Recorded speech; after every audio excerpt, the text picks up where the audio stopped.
Hello, everyone. Welcome again to the For You at Work virtual webinar here at First Service Credit Union. We are so happy that you're here with us once again.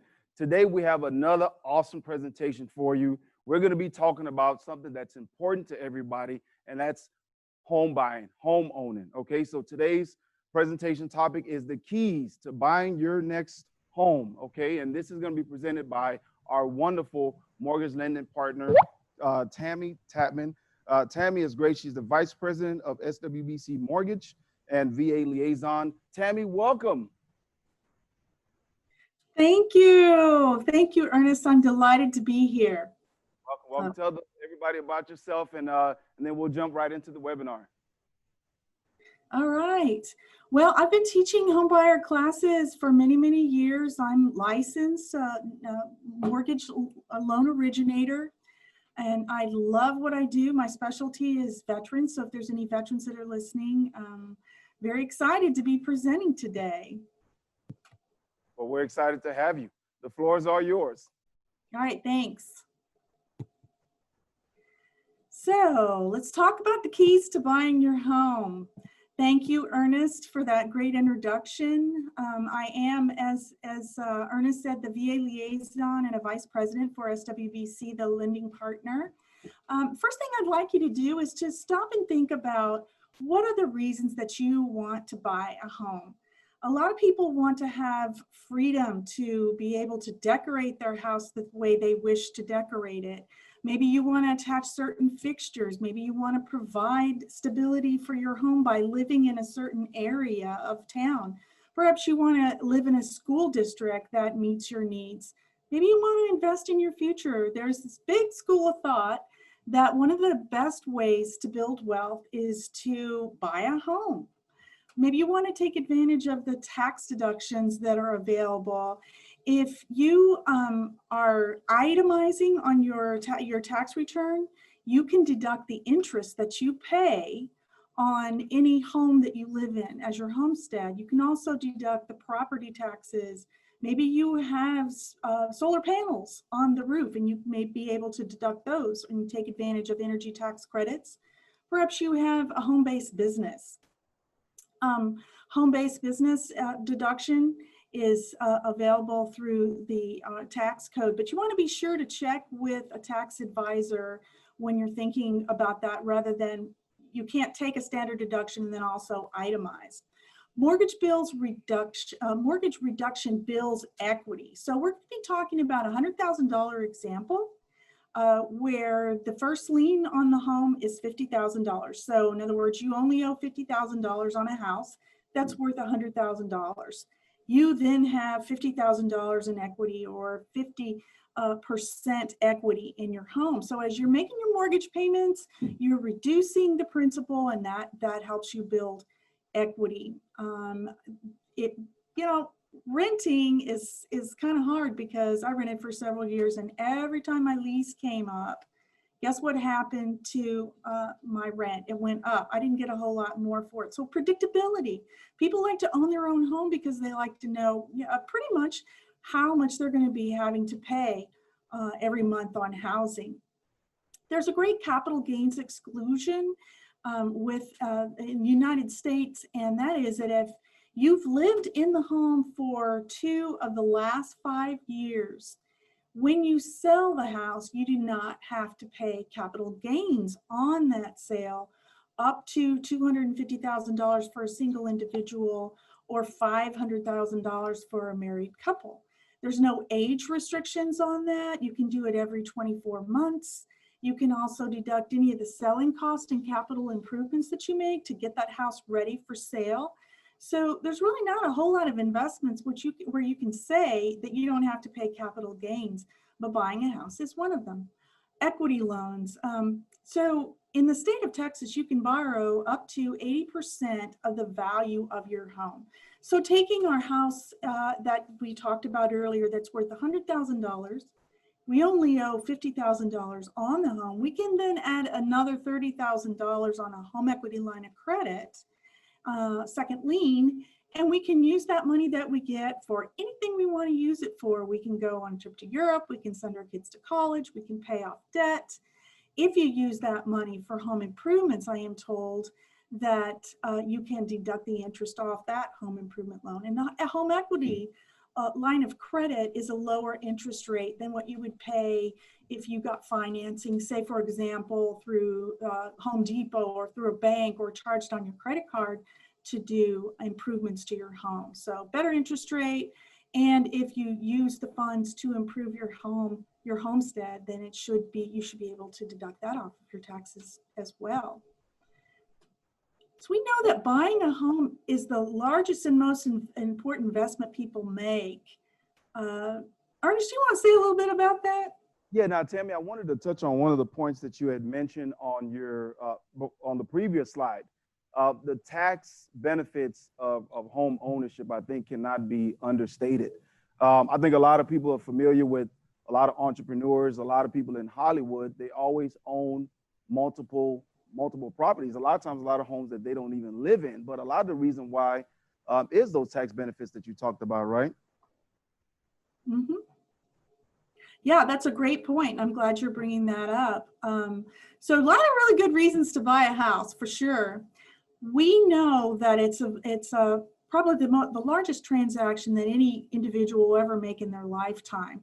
So one of the things I love about teaching this class, I've been doing it for many, many years, is we want you to feel more comfortable about going out into the world and finding a home and understanding the terms, kind of understanding the process.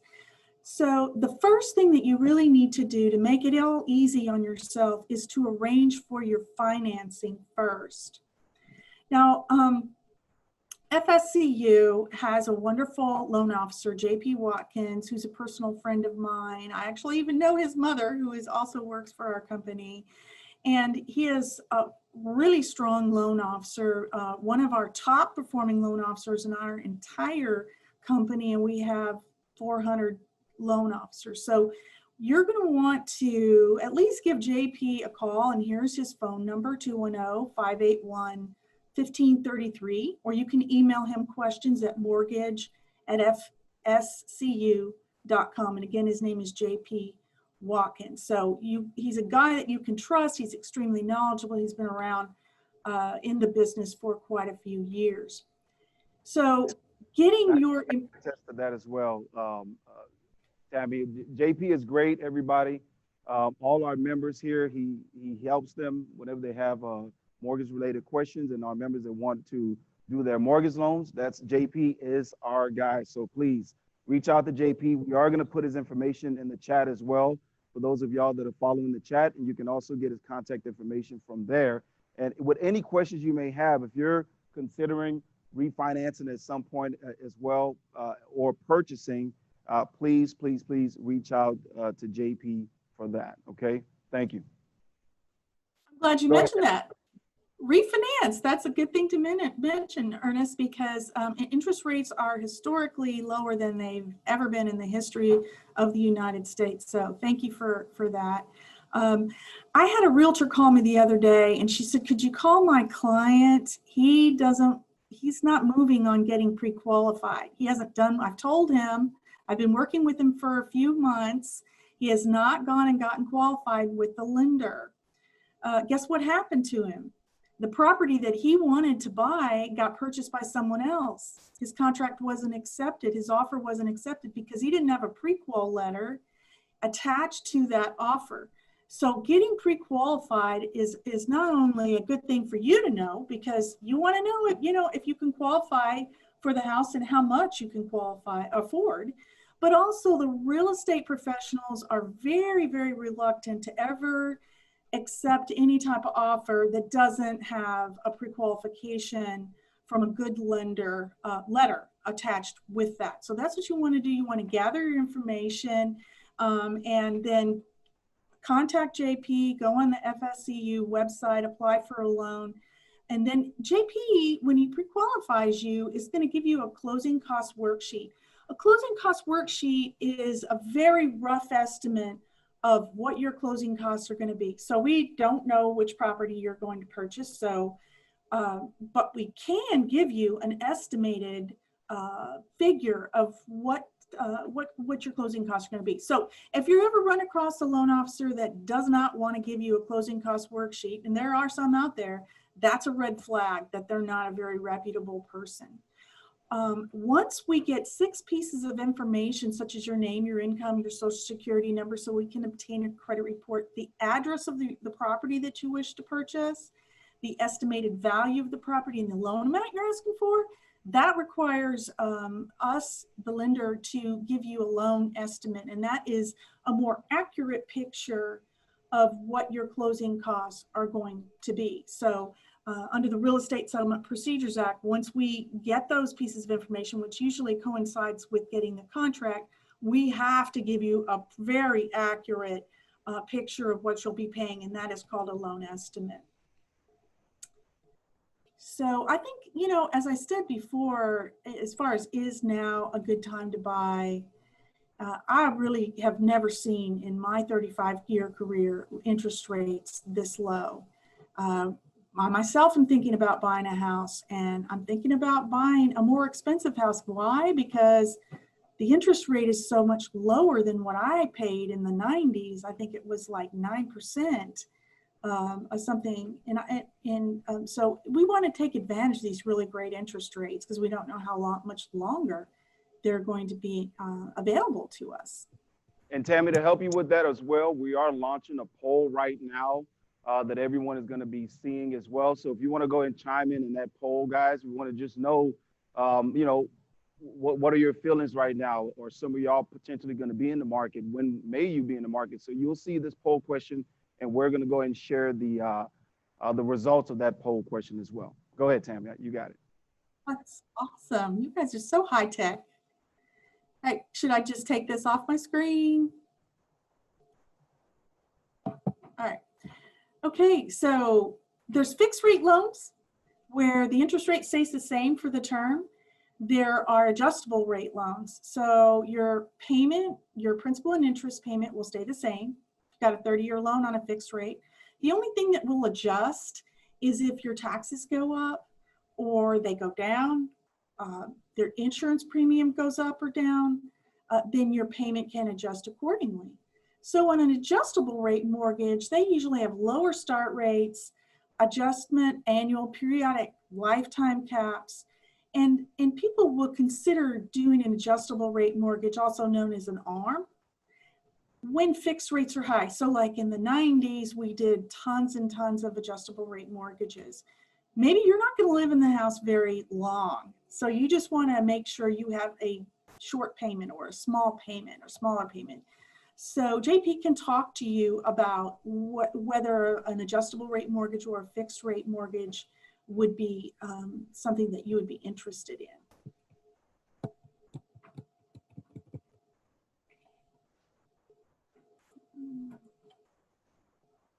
There we go. We got some more polling going on there. 58% are ready to buy. All right, we'll be helping y'all with those. Make sure you reach out. Yeah, this is a fun thing to do because I wish I had taken this class when I bought my house in the 90s, because it can be quite overwhelming. So you have different types of loans, and mainly there's 2 types: conventional loans that are insured by the private mortgage insurance companies out in the marketplace. Minimum down payment in most cases is 5%. That PMI, the private mortgage insurance, is required on every loan unless you're putting 20% or more down. So I'm considering buying a house. I'm considering, you know, when I sell my house, I really want to put a lot of cash into that new one so that I don't have to pay that PMI. The PMI, however, goes away once you pay that loan down to 80% loan to value. And that's only on the conventional loans. But so conventional loans are insured against default in case something happens and you can't make your payment. The lender will be covered. You are not covered by this, but it helps you get the loan. PMI, private mortgage insurance on a conventional loan, helps you get the mortgage.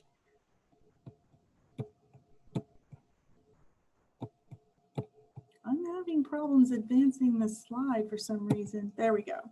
All right, government loans. There's two types mainly. There's a few more, but mainly there's a VA, the Department of Veterans Affairs, and then there's FHA, Federal Housing Administration. Well, the VA is for our military men and women in the United States that have served their country during wartime, and we've been at war since, or in some kind of conflict since August 2nd of 1990. So for 30 years, we've been in a conflict, and that means it's easier for the veteran to qualify as far as the number of days service. You only need 90 days in addition to your training to qualify for the VA home loan program.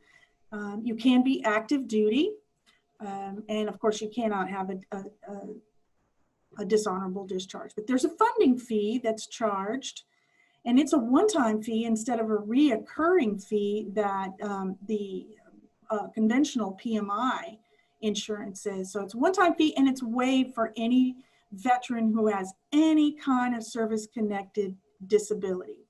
And so JP is very familiar with VA. He also offers a product called the Veterans Housing Assistance Program, which is an awesome program through the state of Texas. And if you have a 30% or greater service-connected disability, you can get a really low rate through the Veterans Land Board. And JP has well known for his work with veterans and the Veterans Housing Assistance Programs. That's a great program. FHA is available to everybody. It's a 3.5% minimum down payment. Federal Housing Administration was created in the 60s to help people be able to qualify for loans. And so the government is basically insuring the loan, and they do charge an insurance premium, upfront insurance premium that can be added to your loan, and it's called an MIP, mortgage insurance premium. And then there is a monthly mortgage insurance premium on an FHA loan. Easier qualifying, less stringent requirements than conventional, but you do have that MIP insurance that is stays with the loan for the life of the loan. So if you're considering staying in the house a really long time, you may want to talk to JP to give him, he can compare FHA to conventional and counsel you on which program would be the best for you. The seller can pay closing costs, and of course they have to agree to it and has to be written into the contract. They can pay up to 6% of the sales price in closing costs. So the benefits of a VA loan, just want to talk about that just a tad.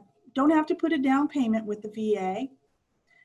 We can do a manual underwrite, which means if for some reason we put the information into an automated system, a computer program that for the government, like Fannie Mae's Desktop Underwriter or Freddie Mac's Loan Prospector, if we get a refer, which means they don't like the loan, we can take another set of eyes and do what we call manually underwrite, manually assess the risk.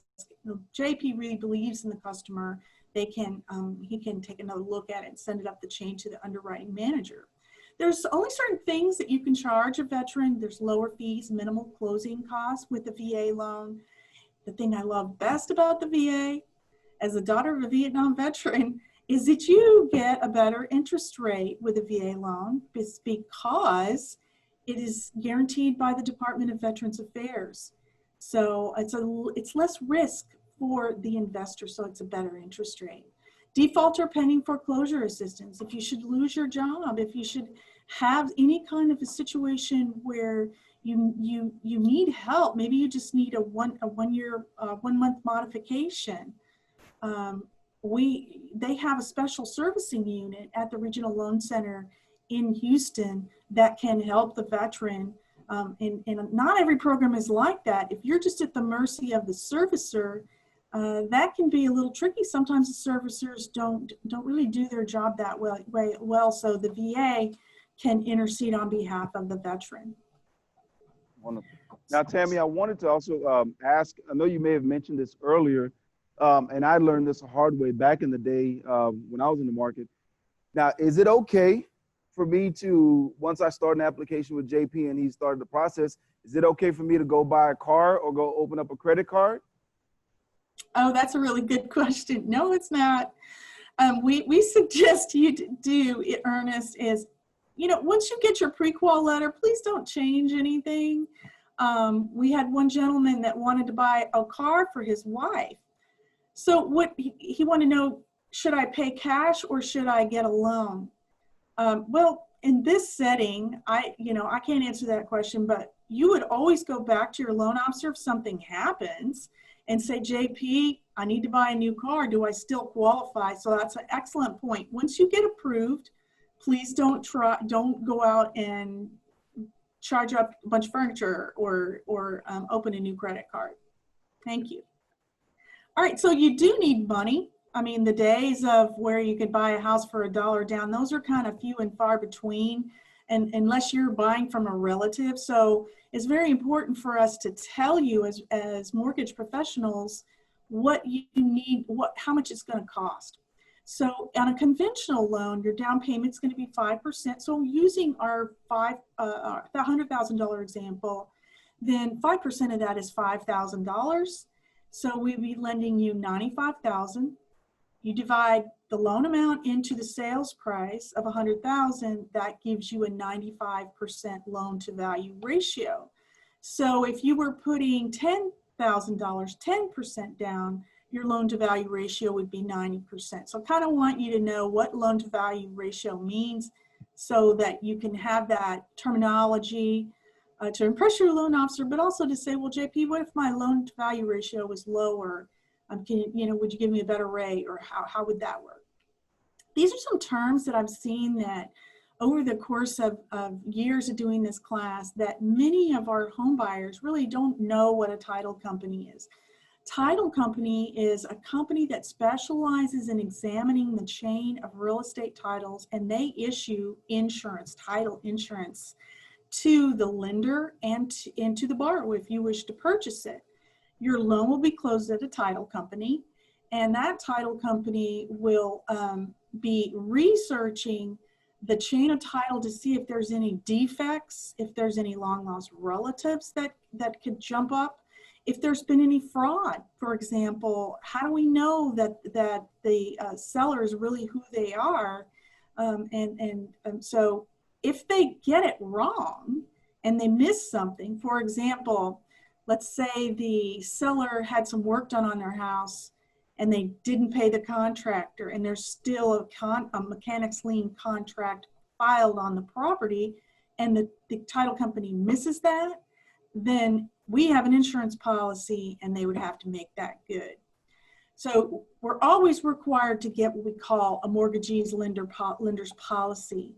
We can't get anything through the system without a mortgagee's title policy that shows that the title is the chain of title is good. We're the mortgagee, we're the lender, you're the mortgagor because you're taking out the loan. You can also get a title policy. You don't have to. And CFPB, Consumer Financial Protection Bureau, wants you to know you do not have to buy that. But I would definitely recommend considering buying it. It's regulated by the Department of Insurance. And so you go to one title company, they're going to charge you the same thing for the title policy as another title company. And your policy is less expensive than the lender's policy. It's also customary for the lender's policy to be paid for by the seller.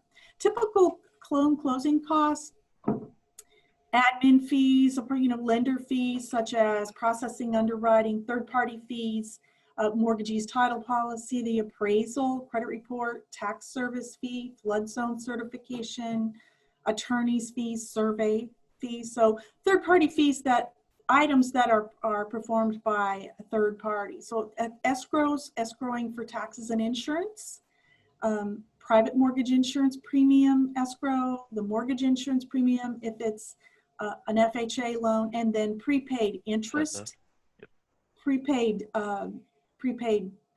insurance. So you would be required to purchase a 1 year's insurance policy and an escrow setup. Those are your typical closing costs. Now, most lenders are going to set up an escrow account for you, and the title company will collect 2 months worth of insurance and 2 months worth of taxes, and you will have purchased a 1 year's insurance policy, homeowner's hazard insurance policy through your insurance agency. So those things are required always on a government loan. So if it's a VA loan, you don't have a choice. FHA loan, I have an FHA loan. I don't have a choice. I have to pay every month. I have to pay the servicer 1/12 of my taxes, 1/12 of my insurance. If you put 20% or more down on a conventional loan, then you can do what we call self-escrowing, where you pay your own taxes and insurance. And I just want to say that in Texas, we don't have a state income tax, but we have higher property taxes.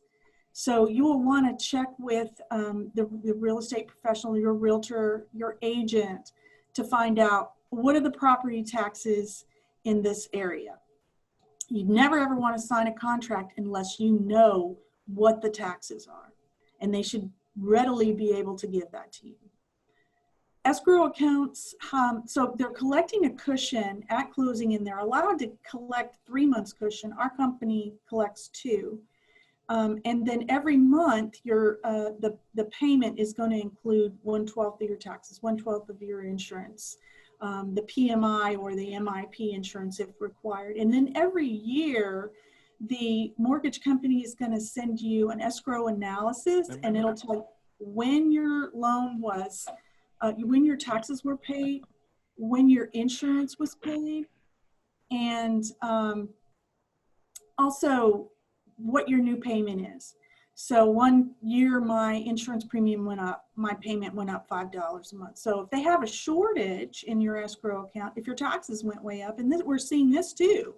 Mine went up this year as well because property values are going up.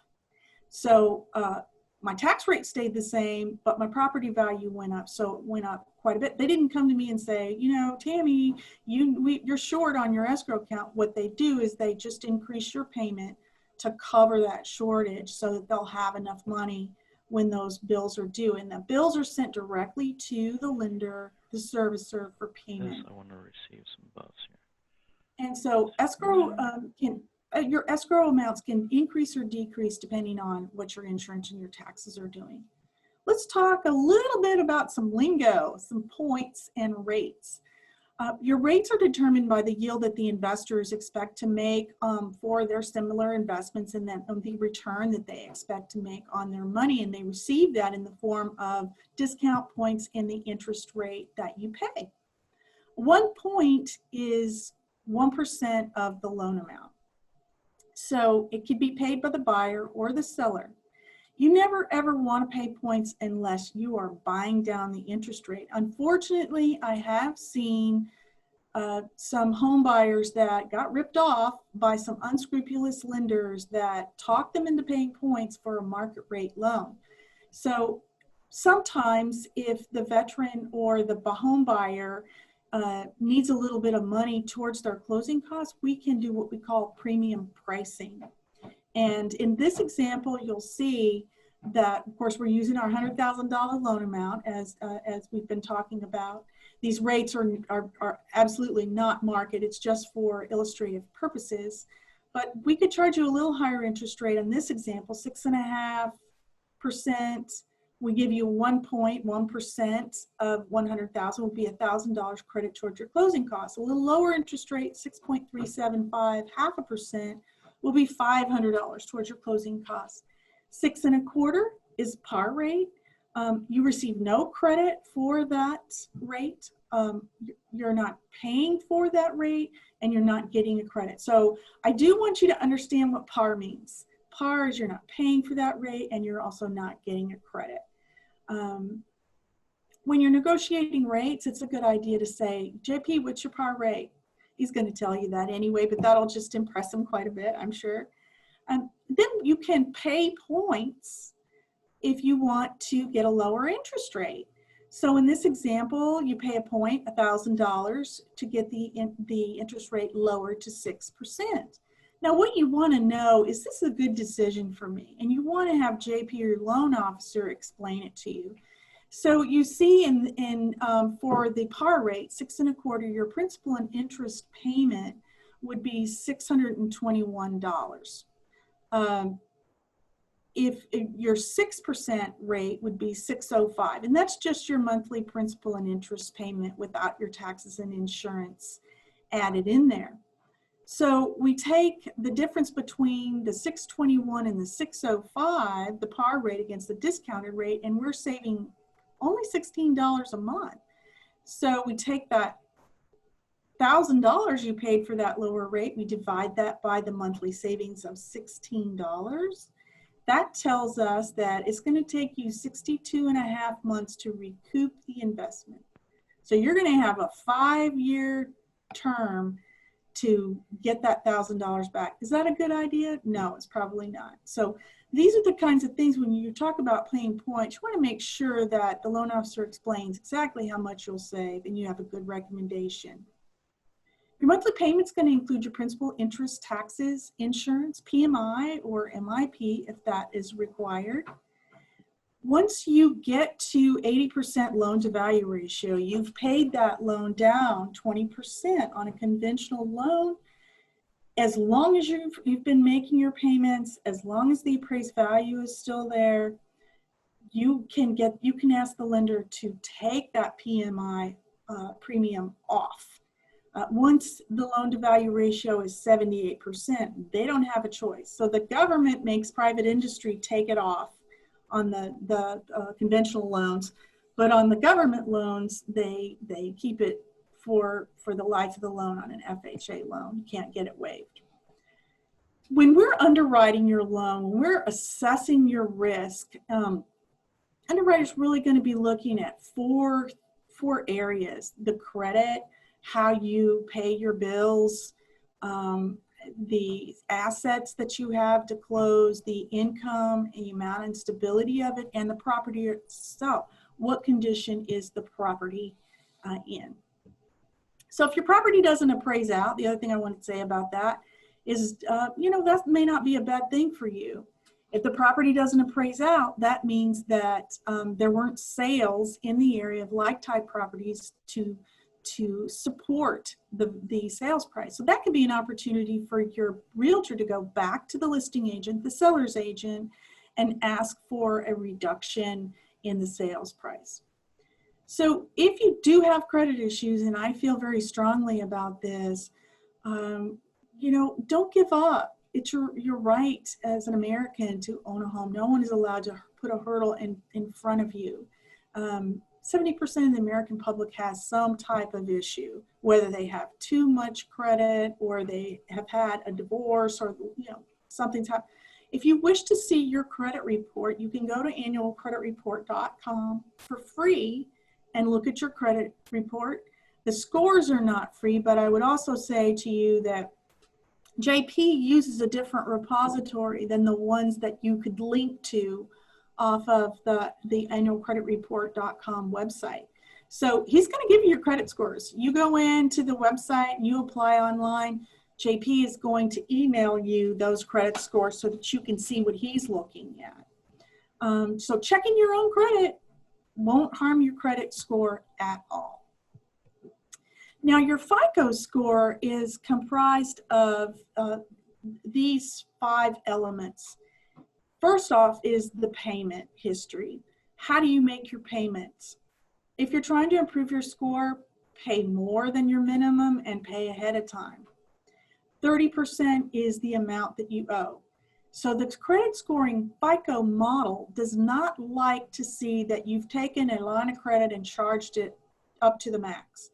Their model prefers 30% of the trade line. So what does that mean? That means if you had a $10,000 credit limit, that you would try to keep it at $3,000. If you're over that amount, don't worry, but that's just a way to improve your credit score, is to have a lot of credit availability. 15% is the length of credit. Types of credit is 10%, and then new credit is 10% of your total credit score. Sources of funds can be basically anything you can think of. Savings, gifts from relatives, as long as it's documented. 401k loans, you would contact your 401k provider and they could tell you what the term of their loans are. Sale of a previous residence, sale of assets, any type of bonds, stocks that you might have. So what we do, just so you can kind of understand a down and dirty calculation we use when we're looking at your ratio, what that means is your total monthly obligations as a percentage of your gross monthly income, your income without any type of deductions. So we would take your minimums on your credit cards, your installment loans, your car loans. We would add the proposed mortgage insurance, mortgage payment with the PIT, principal interest taxes and insurance, and MIP or PMI, if that was included, and divide that into your gross monthly income. And we'd like to see that that figure is less than 38% of your gross income, or 38% or less. So if it's over 38%, doesn't mean you're not going to get the loan, but that's just a rule of thumb that we use. Now, Tammy, I had a question, and also to all our viewers right now, if you have any questions, please put them in the chat. We're going to put all the questions together, and Tammy is going to answer those questions for you at the end. So we encourage you. We have some good questions already, but we encourage you, if you have any questions, please go ahead and put them in the chat. You can put it publicly as well as send it privately to our chat moderators. Now, Tammy, you mentioned about ARMs in the presentation, and I know that, back in the day, ARMs got a real bad rap. That's the adjustable rate mortgages. How are they now? How are you guys recommending them to individuals to use if they have to use an adjustable rate mortgage loan? I think, JP is probably, can counsel them individually. Yes. It's as far as making a general statement, but I would say that most people are going to use an adjustable rate mortgage if they are trying to keep their payments really, really low and they expect to be moving soon. I know I have a friend who bought a condominium. She knew she wasn't going to live in San Antonio very long, and she got an adjustable rate mortgage. So everybody's a little bit different. I think they're going to be a lot less common in today's world, because when are you going to be able to get a 2.75 or 3% or whatever the rate is, is at the time? It's still super, super low.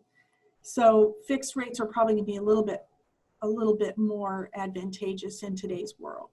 So what we want, thank you for that question though.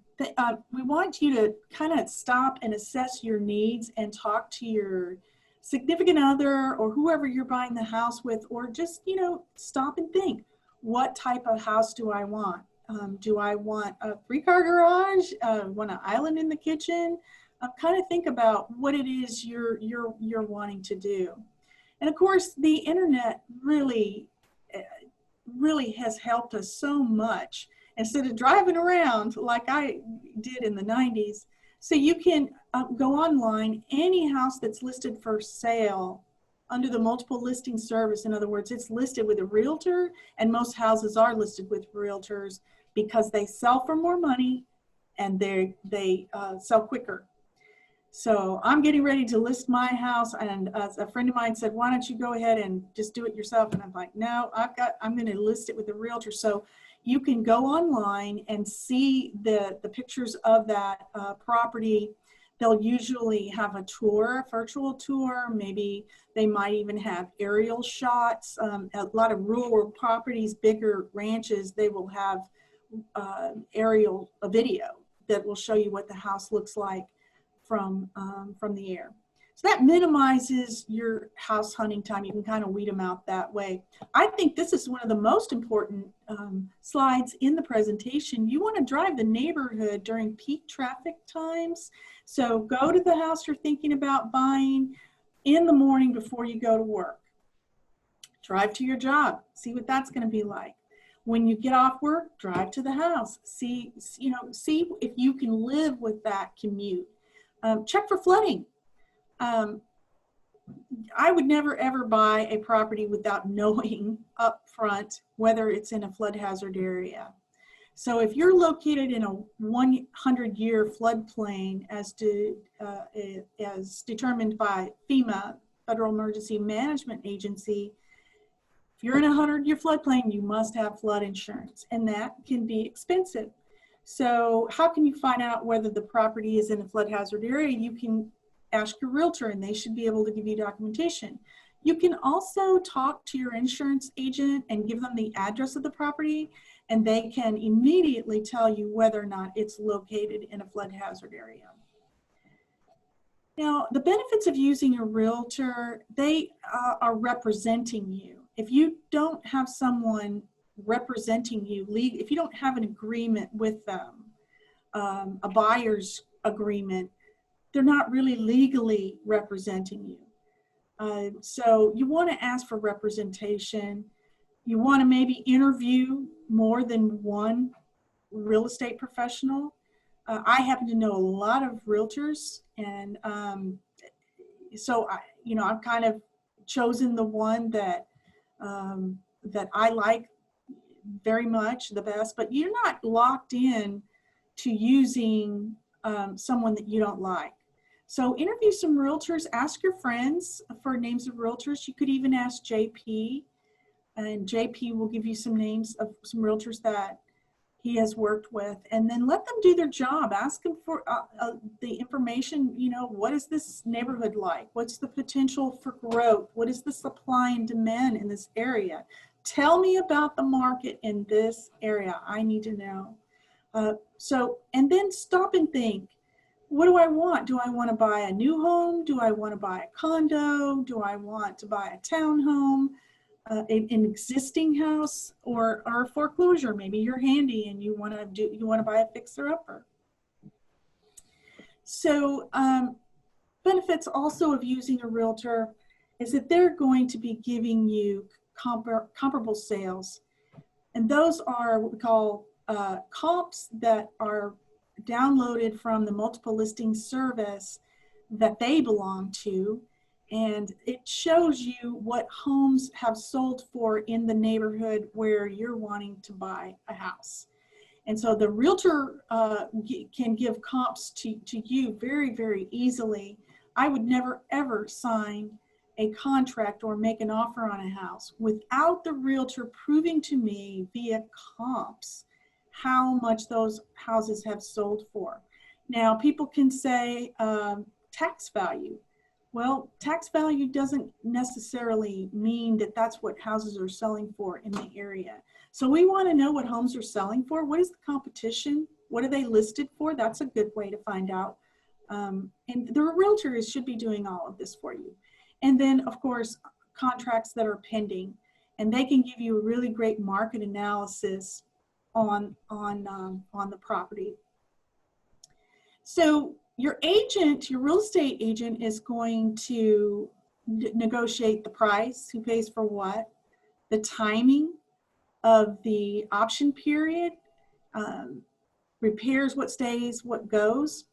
And I was just reading on the Texas Real Estate Commission website yesterday that they're changing the promulgated contract regarding the option period. Now, option period to me is a great protection for the buyer. I would never buy a house without a 10-day option. The reason why is because during that 10 days, you pay a nominal fee for it, $200. The more expensive the house, you might pay more on an option, and your realtor can counsel you on that. But that gives you 10 days from the day the contract is signed and executed to walk that house with a licensed inspector and determine whether or not you really want to buy that house. We've had home buyers that were under contract, but they just found a better house during that 10-day option, and then they get their earnest money back. And then I also wanted to mention that your real estate commission, that's not something that you pay. I'm going to make that very clear. The seller pays the commission to the realtors. Okay, so he or she has a listing agent that lists the property, and then you have your agent that is handling your transaction, and that they cannot charge more than a combination of 6%, which you are not paying. So if you walk into a sales office and on the weekend and you want to buy a brand new house, you could have a realtor with you, and the builders already add in the cost of the realtor's commission, because they want the realtors to keep bringing them clients, keep bringing them people who will buy houses from them. So you will not be paying the commission. So there's a lot of good reasons to protect you to use a realtor. Is it a buyer's or seller's market? So Ernest and I have been talking about this, and it's a very interesting market. According to Texas A&M Real Estate Center, we have an all-time low inventory of existing inventory. We like to see 6 months worth of inventory, but currently we have 2.6 months of available inventory in the state of Texas. So if you ask a realtor, are we in a buyer's or seller's market? They're going to say it depends on the neighborhood. They're going to say it depends on the price point. So that if you wanted to buy a house for $200,000, there's a shortage of those available affordable housing. So it would be more of a seller's market in that particular instance. What does that mean? That means you have more buyers that want to buy that house. So you want to maximize your potential for getting your contract accepted, and that you can do that by offering more earnest money. You can do that by having a very solid pre-approval letter or pre-qualification letter from a company like SWBC that has a great reputation with the realtors. Ridiculous offers, they can kind of offend the seller, so especially if you're in a seller's market. DOM, I wanted to talk about that, days on the market. Ask your realtor, what are the number of days on the market for this neighborhood? The average statewide is 64 days, which is, that's really good. So, but there are some areas where the days on the market, it's harder to sell a house in that neighborhood. So that's a little number that they should readily be able to give you. So what are fixtures? They're permanently, items that are permanently attached or built into the home. And then there's contingencies upon obtaining financing. There's contingencies upon getting an acceptable survey or an appraisal. So the property has to appraise out. And in the Texas Real Estate Commission promulgated contract, it says, I'm paraphrasing, but it says, if the property doesn't appraise out for the sales price, you get your earnest money back. If the survey does not come out the way it's supposed to, if the neighbor has built a fence on your property and they refuse to move it, you don't have to buy that house. There's a contingency written into the promulgated contract that you have to obtain financing. So if you apply and you don't get the loan, you get your earnest money back. But you do have to try to get your financing. So if the lender asks you for your bank statement or your pay stub, you got to give that to them, or you're in violation of your earnest money contract. We did have a gentleman that was under contract. He'd signed the contract, but he refused to give us the documentation we needed. He lost his earnest money. Now, earnest money is amount of money that it is indicating that you're really serious about buying this house. So if you're getting your offers are not being accepted, you may want to consider increasing your earnest money, and it can be all over the place as far as a percent. Typically in a buyer's market, 1% to 2% is fine. When you start getting into a really hot market like we're in right now, 5 to 10% may be required. Now that earnest money is never ever written or given to the seller.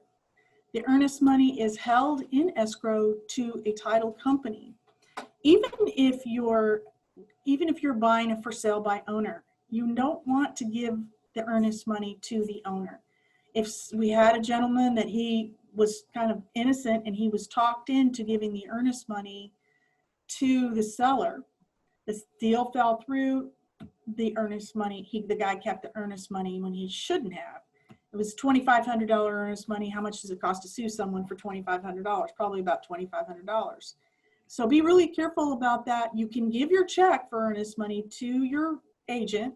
Your agent will take the check to the title company and receipt the check and hold that money for you and apply it towards the purchase price, or apply it towards the closing cost, or give it back to you whenever the loan closes. So earnest money, always write that check to the title company. When do you take possession? You take possession when the loan closes. Now, if you're ready to move in and there's no one living in the property and the seller's okay with you moving in, they may lease it to you prior to closing. Or, maybe the seller isn't ready to move and you've already closed on the loan. You can lease it to them. So you'd have a delayed possession. So I'm going to talk about protecting you. Ernest, you have anything to say? You have such good comments. No, I just want to let everybody know that just because you said earnest money doesn't mean that money goes to me. So that's a different type of earnest. That's earnest money, not earnest money. But yeah, I want to clarify that. Thank you. Thank you. All right, so protecting you, you must read the seller's disclosure, okay? And this has been rewritten, and it's very, very detailed. The disclosure that the seller must complete is really important that you read it before you make an offer. If you have an agent, if you have a realtor that's not readily giving you the seller's disclosure, you've got a problem. You've got an agent that's not doing their job. They're just trying to get the deal closed. So what are you going to do before you make an offer? You're going to read the seller's disclosure. Anything that they say they're going to give you, you can have the refrigerator or you can have that painting or whatever, that has to be in writing or they're not legally bound to give it to you. I suggest getting an inspection and then also ask the seller, ask the agent, do you have any home warranties that go with this house? Home warranties that may cover anything from HVAC systems to pools, appliances. Now the seller's disclosure that I'm asking you to read with the fine-tooth comb is going to disclose any material facts that would affect your decision to buy a house. Does it have lead-based paint? Does it have asbestos? Are there any foundation issues? Are there any conditions or repairs that I need to know about? Is there a problem? Is there a swamp located in the corner of the backyard or a sinkhole or something? So mold, that's a big one that you have to tell people if there's been mold. And I did have a situation where we had a client that we made a loan to. He came to us and he said, I've got a check for $26,000 from the insurance company. We had a lien on his property, and the check's made out payable to the mortgage company and the servicer and to him. He wanted us to take that $26,000 that he had gotten from the insurance company because the insurance adjuster had deemed that he had $26,000 worth of damage from a hailstorm. He wanted us to take that and put it on the loan and apply it towards his principal balance. Of course, we did not do that. What I later found out was, I said to him, well, sir, what are you going to do about the damage on your roof? Well, there's nothing wrong with my roof. Then why did the insurance company give you $26,000? So that's why, just kind of relay that story. That's the kind of stuff people will try to do. I found out he was trying to sell his house. Now, what if he didn't owe anything on his house? What if he just owned it outright? He would have pocketed that $26,000 and he would never have told the homeowner about it. So people do things like that. And, I don't know how they live with themselves, but one thing you can do is you can call your insurance company and say, I need to know what claims, here's the address of the property I'm thinking about buying. Is it in a flood hazard area? Can you tell me what claims have been made on this house, so that you would have seen, the purchaser would have seen that this guy had hail damage. So then they would know, where's the new roof? And they can't produce the documentation on a new roof, then that is not good. If the seller tells you, I have fixed the foundation, I had foundation problem on my house, I've got the engineer's report, I've got the documentation to show that there's piers going down 25 feet. Your realtor, you say to your realtor, I needed verification that the foundation was fixed and when it was fixed. I need to know when the roof was fixed. I need that documentation, and they should be readily available, able to give that to you. So this is just what I was talking about. If there's a warranty, you want to ask for that homeowner's warranty. They're usually good for about a year, and then get everything in writing. As far as inspections, I would say that your agent will recommend 3 to you or give you a list.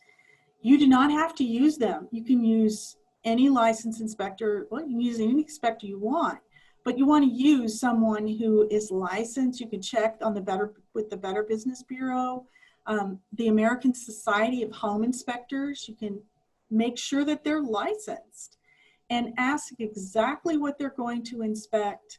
Ask to see a copy of their E&O policy, their errors and omissions insurance. So in the state of Texas, if you're a licensed inspector, you must have an errors and omissions insurance policy in case you missed something, you got it wrong. The homeowner can make a claim on that E&O policy. Ask if you can attend. To me, I would just say I'm going to attend the inspection, because I want to see if I'm paying the money to have it inspected. It's not required, but if you're going to get an inspection, I want to know exactly what they're doing. And ask for references. Inspection's not an appraisal, but they're just going over the house with a fine-tooth comb just to make sure that the air conditioner is working, the heater is working, the water in the dishwasher, and so on and so forth. So they're going to go over the house with a really, really fine-tooth comb to see if there's any structural problems. Now, we want to make sure that from start to finish, you kind of understand the process. You get pre-qualified or pre-approved. Now, I want to tell you the difference between pre-qual and pre-approved. Pre-qual is where you go into the website and FSCU website, and you apply for a loan. And then JP gets your credit and gives you a yes or no. But a pre-approval is where you've supplied us with all the documents that we need to send it to an underwriter, and the underwriter has signed off on the loan. So just a little bit of trivia. It's great to have a pre-qual, but it's even better.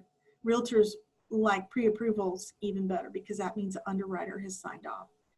So you want to find a house, negotiate the contract. The agent is going to be negotiating your contract. Once you have a contract and a property, then JP can lock your rate. You're researching your homeowner's insurance, get the house inspected, which may trigger a renegotiation if the inspector finds a lot of stuff. And then we'll get the appraisal. The appraiser may have some required repairs. A lot of times the seller will just say, I'm not going to get this repaired. I'll just give you the money, or I will lower the sales price. Clear title, survey. With survey, then we verify your cash to close and your employment and your credit score, your ratios. So like Ernest was saying, you really don't want to change anything about your situation financially in a negative way, because we have to re-verify right before we close your loan. Now, if you opt to choose to receive information from us electronically, which I highly recommend, then we will send you a closing disclosure, a CD, 3 business days prior to your loan closing. And that there's no wiggle room there. I mean, we have to give you 3 days to look at your documents. And I actually really like this rule, because it gives you time to look at the documents and to see what you're signing. The way it was in the old, before was people just went to closing and then they just signed everything. They never really had an opportunity to look at their documents. So same information that you get in the loan estimate is going to be in that CD. So please be watching for your email on that. Now, there's a time lag many times from the time your loan closes to the time your first payment is due. Sometimes it takes a couple weeks to get it to the servicer up and running on their computer. So you will get a first payment letter that the escrow officer is going to give you.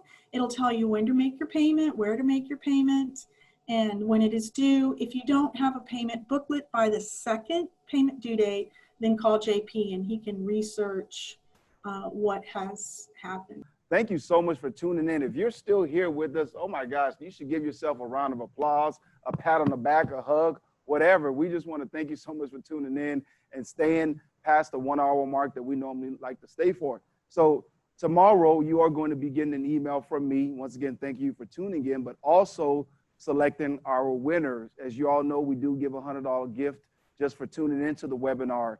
So that one lucky winner is going to be announced on tomorrow. Please sign up for our upcoming webinars.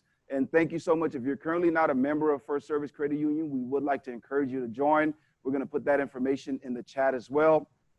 And we will continue to bring this information to you throughout the year. And we hope that you really are getting some great information that's going to help you to improve your financial lives. Thank you so much to our guest, Tammy, for being part of this. Tammy, thank you so much. We really appreciate all the good information that you shared with us today. And we will be sending some people your way. As you know, a lot of people are interested in getting a mortgage right now. And we're so happy that you could explain this information to everybody. Thank you all so much. And to my team here at First Service, I can't do this alone. So we have a huge team that makes this happen. To our team here, I want to thank you, and everybody that tuned in for the webinar. Thank you so much.